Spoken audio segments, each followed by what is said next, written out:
องก็พยายามจะออกมาเลยค่ะแต่ว่าของทรัพย์สินทุกอย่างมันอยู่ในตัวลักษณะนี้ครับเราก็ไม่ได้มีทรัพย์สินอะไร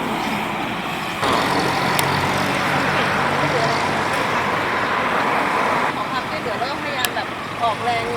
สุดแรงนะคะเพื่อที่ให้มันหลุดออกจากมือเขาแล้วหนูก็จะวิ่งไปทางนู้น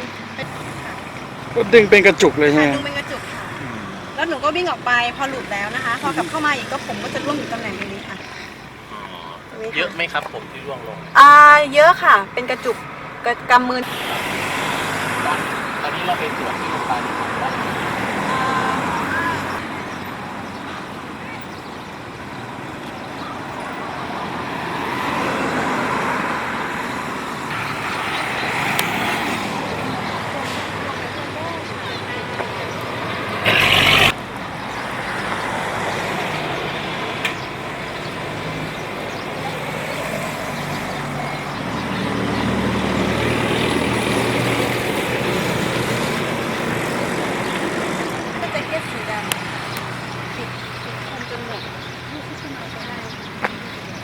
กางเกงนี่หนูไม่แน่ใจเป็นยีนเข้มหรือเป็นสีดำ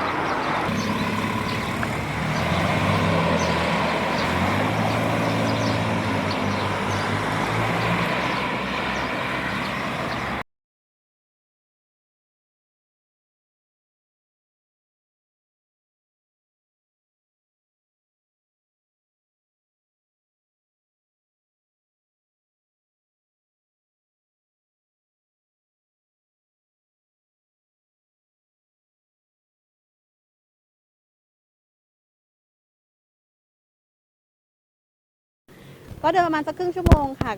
ก็เอาของไว้ที่รถแล้วก็หลังจากของไว้ที่รถก็เปิดประตูฝั่งตรงข้ามคนขับ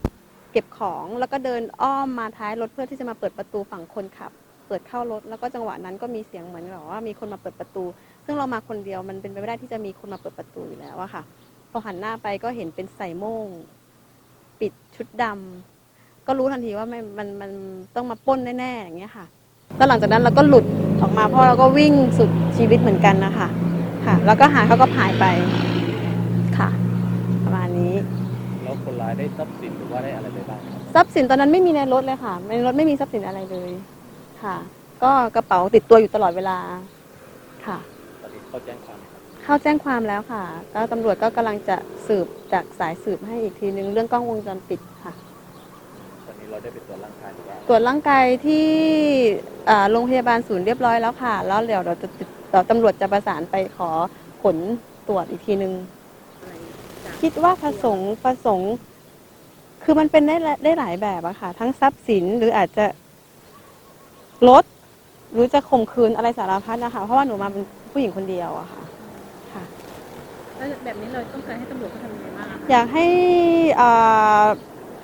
ห้เน้นเรื่องแบบว่าความปลอดภัยเรื่องกล้องวงจรปิดหรือปกติจะมียามตรงนี้หรือว่าตำรวจตรงนี้นะคะอยากให้เขามี